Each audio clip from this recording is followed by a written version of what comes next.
इतना ही वेणु गीत का स्वरूप श्रीमद् भागवत में है।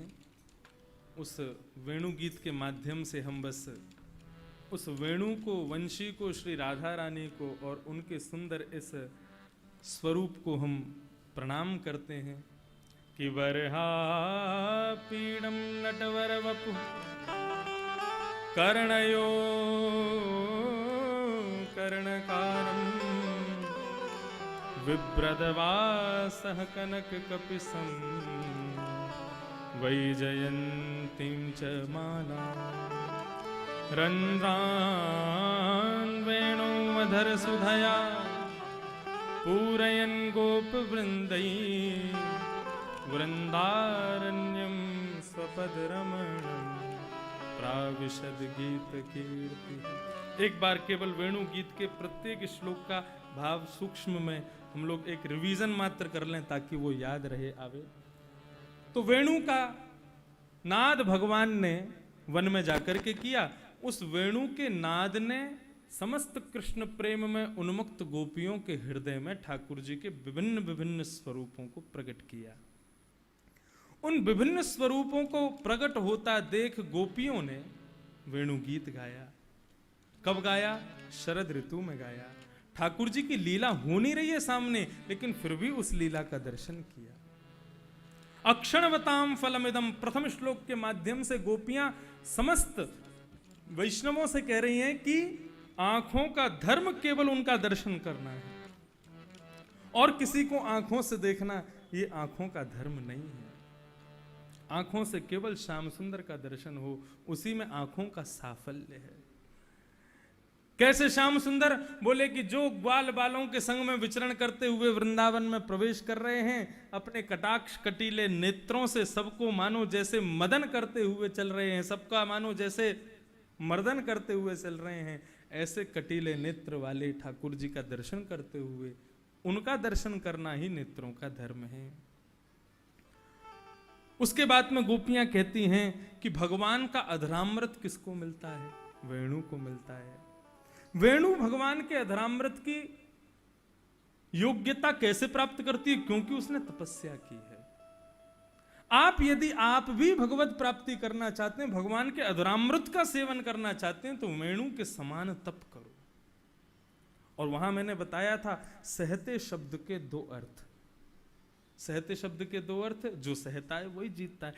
जीवन में कभी भी ऐसी स्थिति आवे कि बहुत सहना पड़े, तो उसका विचार कीजिएगा, ये अभी सहेंगे तो बाद में यही सहन जीत दिलाएगी। जैसे वेणु ने जीता, भगवान के अधरामृत को जीता।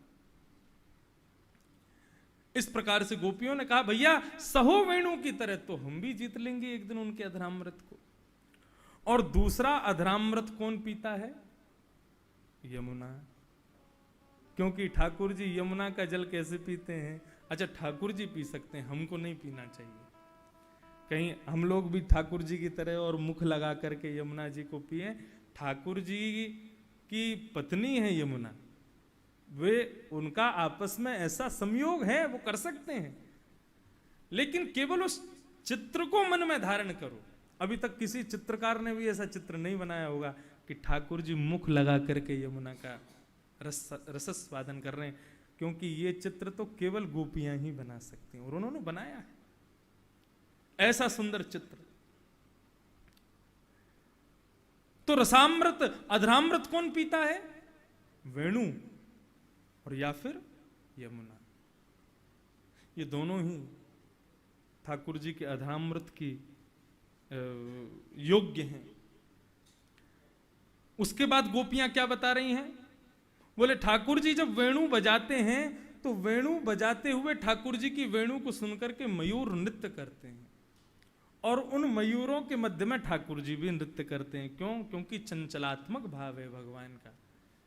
भगवान को पृथ्वी पर जो जैसे कृत्य करते हुए दिखते हैं, भगवान उनके संग वैसा ही कृत्य कर। बछिया पानी पी रही तो भगवान भी उसी में से पानी पीते हैं।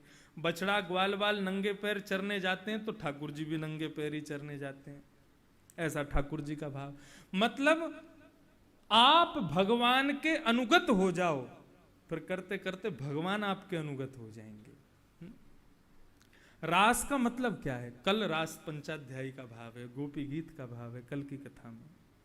उसका भाव क्या है? एक होता है रस और एक होता है रास।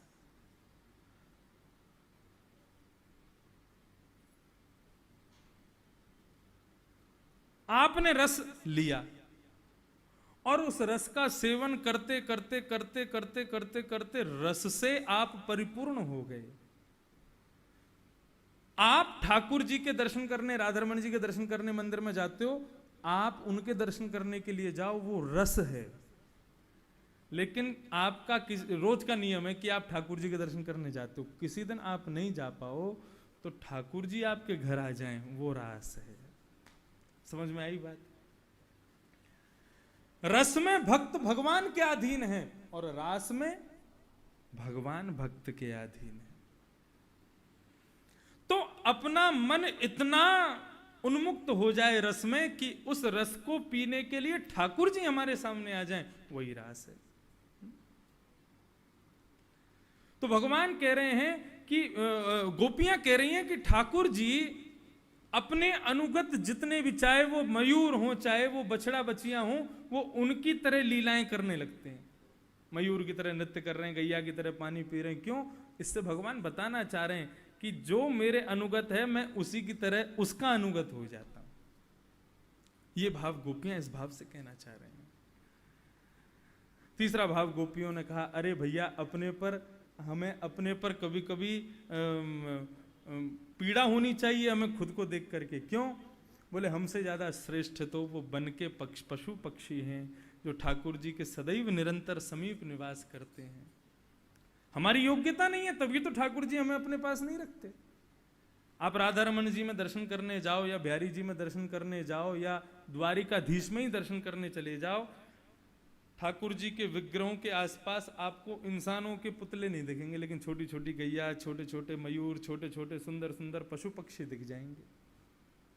क्यों? बोले भैया इंसान में कमी है, वो सबको अपनी सुनाता है, लेकिन ये सब जीव जो हैं ये केवल मेरी सुनते हैं, ये अपनी कभी नहीं सुनाते। या हमारे में इनको अपने संगी रखूं, अपने पास ही रखूं।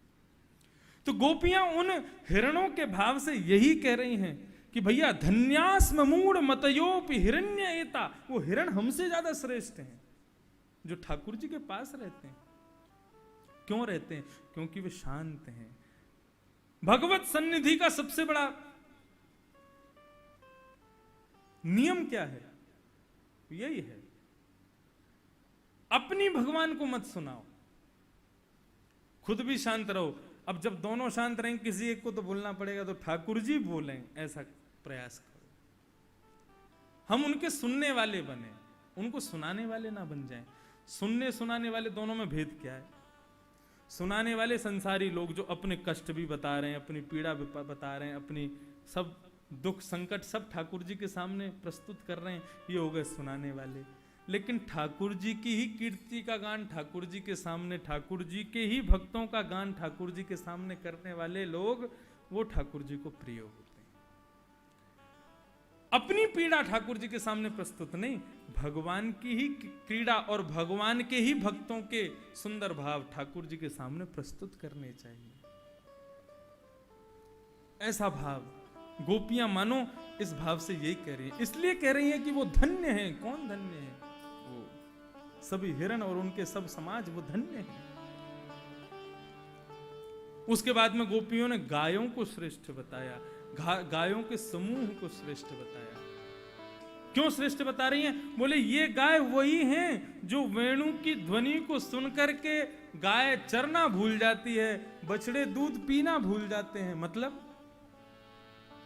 गोपियों का ये भाव, ये दूसरा वेणु गीत का एक आवृत्ति तो कर लिए, दूसरी आवृत्ति में जो हम बता रहे हैं वो दूसरे भाव हैं। सभी उन भावों का भाव क्या है कि गाय वेणु को सुनकर के घास चरना भूल जाती है और बछड़ा दूध पीना भूल जाते हैं। इसका मतलब बोले भगवत वार्ता जब हो रही हो, भगवत दर्शन जब हो रहा हो,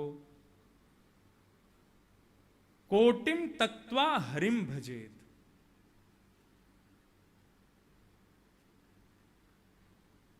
100 काम छोड़ करके भोजन करना चाहिए।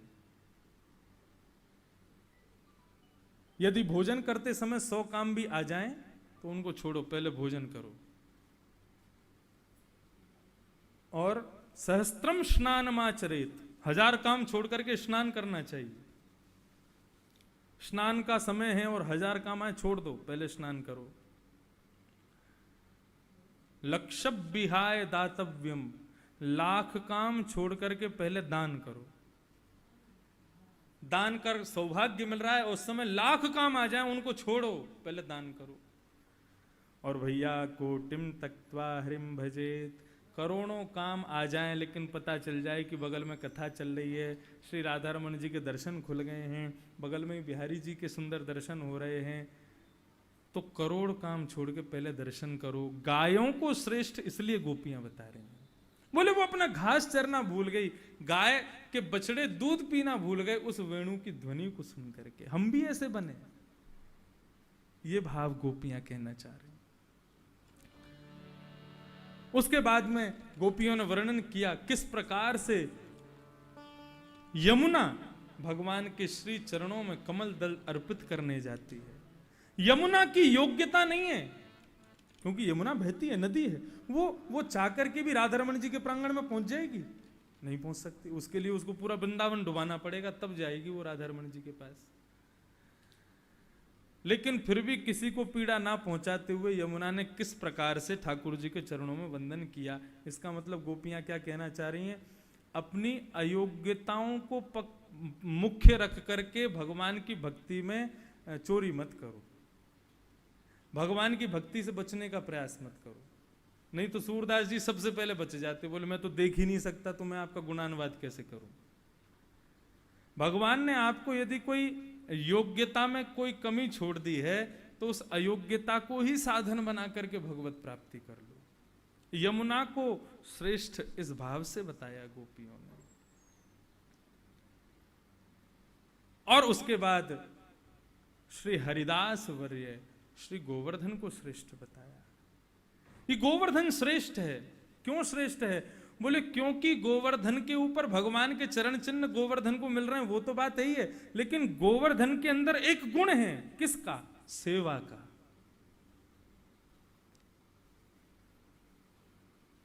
वो पानी भी दे रहा है, फल फूल भी दे रहा है, कंदमूल फल भी दे रहा है, और कंदरा भी दे रहा है ठाकुर जी को। और केवल ठाकुर जी को ही नहीं दे रहा है, भगवान के सभी सखाओं को, भगवान के समस्त। बोले आप भी गोवर्धन के समान हरिदास वर्य बन सकते हो। बोले कैसे? बोले राधा रमन जी घर आ जाएं तो उनके लिए तो पूरी व्यवस्था है, लेकिन उनके ही कोई सेवक आ जाएं, उनके कथा प्रवक्ता आ जाएं, बेचारे ब्राह्मण आ जाएं, तो उनके लिए ऐसी विशेष व्यवस्था नहीं है। नहीं, गिरिराज की तरह समान जो व्यवस्था गिरिराज जी श्री ठाकुर जी को देते हैं, वही व्यवस्था सभी भगवान के सखाओं को भी देते हैं, उनसे समान प्रेम। इसीलिए वो हरिदास वर्य है। आज मैं कहूं इस बात को, इस महामारी के मध्य में सब दुखी हैं, लेकिन फिर भी सबके लिए कोई ना कोई कार्यक्रम कहीं ना कहीं चल रहे हैं। व्यापारी दुखी तो उसके लिए बेचारे प्रधानमंत्री सोच रहे हैं, किसान दुखी उनके लिए सरकार सोच रही है, भूखे प्यासे कोई लोग हैं तो उनके लिए बड़े बड़े उद्योगपति फूड फंड चला रहे हैं। लेकिन जन्म से लेकर के और मृत्यु संस्कार तक हर संस्कार में आपके घर आकर के आपके प्रत्येक कार्य को कराने वाले ब्राह्मण के लिए कोई नहीं सोच रहा। गत 4 महीनों से सभी ब्राह्मण अपने घरों पर बैठे। आपका ब्याह संपन्न हो पाएगा अगर ब्राह्मण नहीं हो तो? आपके घर बालक जन्म ले, उसका नामकरण संपन्न हो जाएगा ब्राह्मण नहीं हो तो? आपके नवीन घर का गृह प्रवेश हो जाएगा ब्राह्मण नहीं हो तो? घर बना, उस घर में आदि व्याधि प्रवेश ना करें, उसके लिए वास्तु बहुत आवश्यक है। कहां क्या होना चाहिए, कैसे होना चाहिए, ब्राह्मण नहीं होगा तो कौन बताएगा आपको? आपकी प्रत्येक जीवन शैली को निर्माण करने वाले उन ब्राह्मणों को आज कोई नहीं, उनके विषय में कोई किसी का ध्यान नहीं है।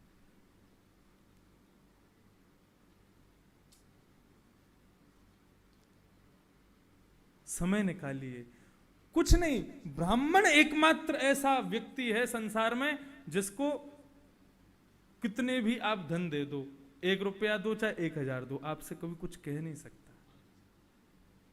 रुद्राभिषेक करा लो, बेचारा ब्राह्मण गला फाड़ करके रुद्राभिषेक बोल रहा है, इतनी मेहनत करता है, पंचामृत बनाएगा, पूरी थाली सजाएगा, शिव जी का पूरा सब अर्चना की विधि विधान सब तैयार करेगा, और उसके बाद में 1 घंटा तक बेचारा नॉन स्टॉप बिना पानी पिए रुद्री के, महाराज मैंने रुद्री पढ़ी इस बार, वेद है वो, उसका वाचन करने में जीव की जो हालत होती है। पहले दिन मैंने रुद्राभिषेक करवाया घर में, तो ऐसा लगा कि मानो जैसे मैं 4-5 किलोमीटर दौड़ के आया हूं, इतना थक गया।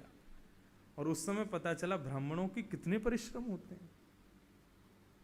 और फिर रुद्राभिषेक कराने के बाद ब्राह्मण को आप जो दक्षिणा दे दो, वो खोल के देखेगा, कुछ कहेगा भी नहीं, चला जाएगा। आज 7 लोग हैं तो पृथ्वी बच रही है। गोवी ही विप्रश्च वेदैश्च सती भी सत्यवाद भी अलुब्धा दानशीलश्च सप्तैते धार्यते महिम। गोवी ही गाय, विप्रश्च ब्राह्मण, सती भी पतिव्रता नारी, सत्यवाद भी सत्य बोलने वाला, अलुब्धा लोभ रहित व्यक्ति, दानशीलश्च दानशील व्यक्ति, गोवी ही विप्रैश्च, हाँ, और वेद, गाय, ब्राह्मण, वेद, प्रतिव्रता नारी, अलुब्धा लोभ रहित व्यक्ति और दानशील व्यक्ति, ये 7 लोग पृथ्वी को अपने ऊपर धारण करते हैं। और यदि इन 7 का ही सर्वनाश हो जाए तो पृथ्वी रसातल में चली जाएगी। भक्तिपथ गौकुलम का निर्माण अभी अभी हुआ है, आप गए भी थे मेरे साथ। वहां अब पहले तो विचार किया कि ये महामारी चली जाए, उसके बाद वहां पर गौवंश को लाना शुरू करेंगे, उनका वहां गौशाला प्रारंभ करेंगे। लेकिन जब ये बढ़ता ही चला गया तो फिर विचार किया कि अब कुछ नहीं होगा तो उसको शुरू तो करना ही है। वहां पर गायों की व्यवस्था की गई, महामारी के मध्य में भी सब व्यवस्थित वहां किया गया। और अभी ज्यादा गौवंश नहीं, लेकिन हाँ करीब 15 के लगभग गौवंश वहां पहुंचाया गया। और उस गौवंश की वहां सेवा प्रारंभ है। उन गौओं की सेवा 7 लोगों में, पृथ्वी की रक्षा करने वालों में सबसे पहली गाय है, पहले उसके लिए सोचिए। आज मानव क्या कर रहा है, ऐसी परिस्थिति में ही तो परीक्षा लेते हैं भगवान की, तुम देखें तो सही क्या करोगे। इसलिए मैं तो मुखर होके कहूंगा, मैं ये नहीं कहूंगा कि भैया आपकी इच्छा हो तो, नहीं, आपको करना ही है। सबसे पहले गाय की सेवा का भाव निकालिए।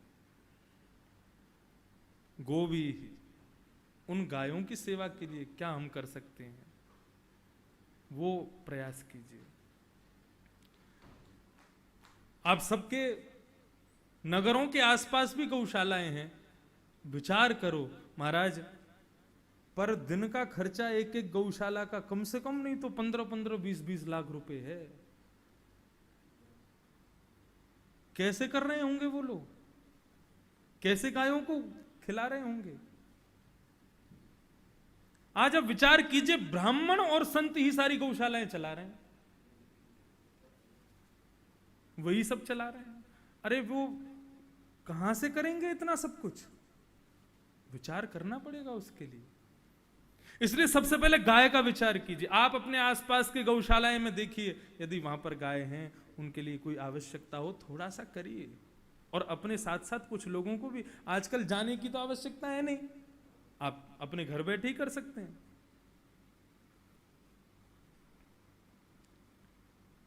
आपको लगे नहीं आसपास कुछ नहीं, तो यहां भक्तिपथ गौकुलम है, उसके विषय में कुछ विचार करके वहां यदि कुछ करना चाहें तो वो कर सकते हैं।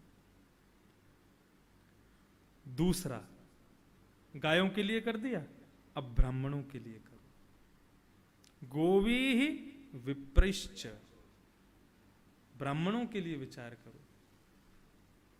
ऐसा कोई घर नहीं होगा हिंदूवादियों का जहां कोई ब्राह्मण ना जाता हो। अपने अपने प्रियजन उन ब्राह्मणों को फोन करके कहो भैया हमारे नाम से वहीं पाठ कर दो, आपके अकाउंट में ही कुछ डलवा देंगे। अरे वो भी बेचारे खुश हो जाएंगे, और वो जिस खुशी में पाठ करेगा ना, हमें इतना तो विश्वास है महामारी आपको तो छुएगी नहीं। फिर ब्राह्मण की वाणी ही ब्रह्म वाक्यम जनार्दनम, ब्राह्मण की वाणी में जनार्दन भगवान बैठे हैं, नारायण बैठे हैं। उसके विचार में सोचो। आपको लगे आसपास कोई नहीं है तो फिर बात करो, यहां पर हमारे भक्तिपथ सेवा ट्रस्ट में यहां फोन करके कह दो, बोले कि कुछ ब्राह्मणों का करवाया। कई लोगों ने इस महामारी के मध्य में भी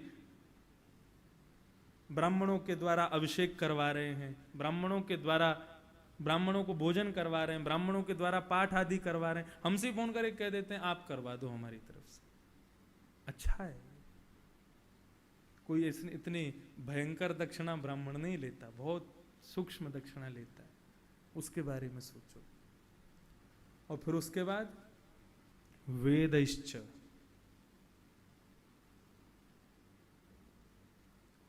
वेदैश्च के दो भाव हो सकते हैं।